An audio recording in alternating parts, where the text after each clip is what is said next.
they Terry McCashin started them. He's a former All Black, I think, actually. Okay. Definitely a rugby player of some sort.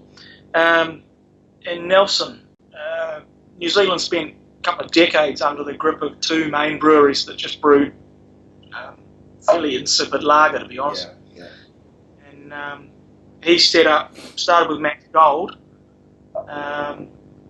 moved on to a Max Black, which is a bit better than the Monteith's Black you're drinking there. Okay. They've got a few others now, a Sassy Red, sort of an Irish Red Ale, and a few others. But when they first started out, the big breweries owned all the bottling, basically. Yeah. So they couldn't get a good supply of Crown Seal caps. Right. Okay. So they went ginger beer suppliers. Right. And they got supplying Bundaberg ginger beer and places like that. And so you got a ring pull like on a ginger beer bottle. Yeah. If Max were a band, the drummer would not have headphones on. Is that what it says now? Yeah. Okay. Live wild and free, go natural with Max. Nice. So is that your usual beer then, Pete, or have you got a favourite beer that you usually drink?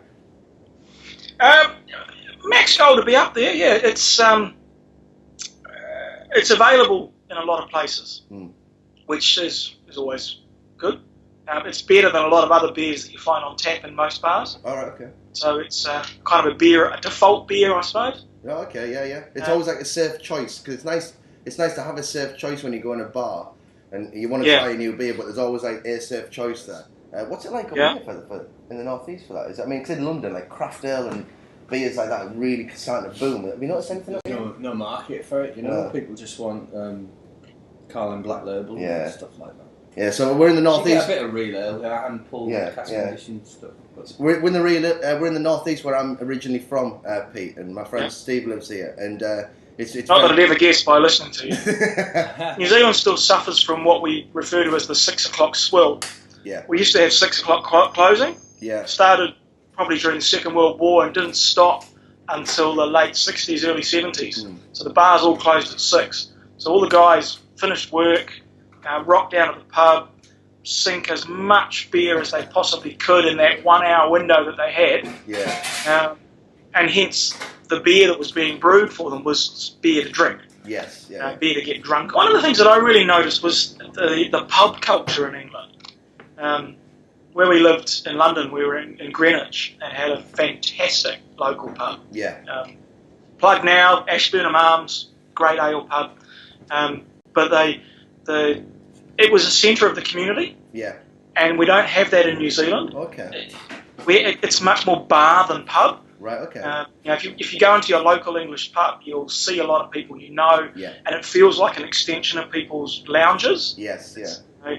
Because you go to most houses, particularly inside London, and there's more than 2 or 3 of you sitting in the lounge, it's crowded. Yeah. So if you're meeting people, you go to the pub. And it becomes a meeting place, a focal place. You can go down there not having organised to meet somebody, but know that you will meet people you know. When I go to America, I completely understand what you're talking about. There is a distinct difference between a bar and a pub. I think, in a way, a pub is more of a, I don't know, can't find the right word. Everybody knows your name. Steve is singing the Cheers soundtrack. Yeah, got it. I think, and know you can sit there with, on a pint for an hour. Absolutely. There's a little bistro in Hastings that I've been going to recently, on the basis that they have a fantastic selection of purely New Zealand beers, really broad range, a lot of craft ones, and I can go there and have a beer. It'll cost me more than a pint of Max Gold down at a bar, but I can sit there with a friend or two, have a chat with people who run the place, and have one really nice pint, and then make my way home again after work, sort of thing. And I think that's the change that's starting to mature in the New Zealand drinking market. There's still a lot of volume drinkers, but there are starting to develop more and more people who will have one really good pint. I mean, traditionally, up where we are now, it's a pub culture, but it's also a social club culture, with people going to social clubs like members clubs and just getting cheap drink and watching an act on stage which will be doing covers or something, and a game of bingo for the ladies. and it's just a lot about swilling a lot of lager. And my dad does that, and I go there quite often with him, and it's interesting to go there and then contrast that with some of the kind of posh, premium, ridiculous bars that I go to in London sometimes. Alco Pops hit the market. Oh yeah.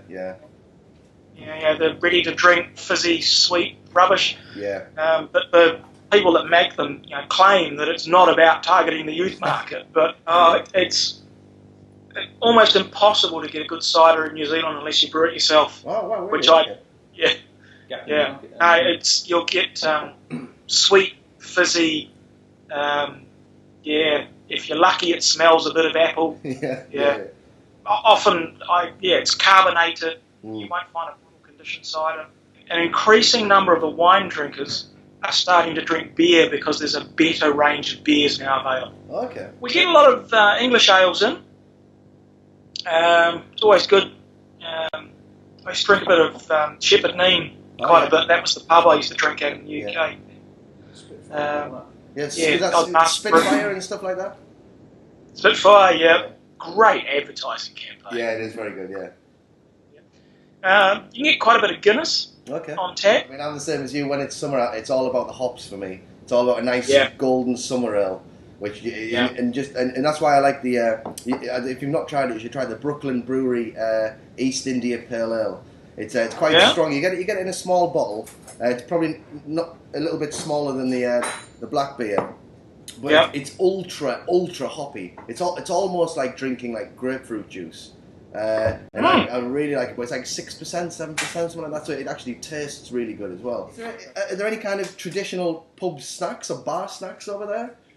I suppose the traditional New Zealand pub snacks either salt and vinegar chips or crisps, salt and vinegar crisps, or hot chips. Just standard like fish and chip type chips. Yeah. Pete, I've just been delivered a beautiful breakfast down there. Would you mind bringing? Thank you very much to that man over there. so I'm gonna. And the address for this bed and breakfast for next time I'm in the UK is exactly. I'll send you his address, and we can show you some of the best pubs in Middlesbrough. It won't take long. Yeah. Well, listen, thank you very much for your time, Pete. I'm going to get away to eat this man's breakfast. Yeah, no worries. Very, very interesting. Very nice to chat to you finally. And cheers. That's been great.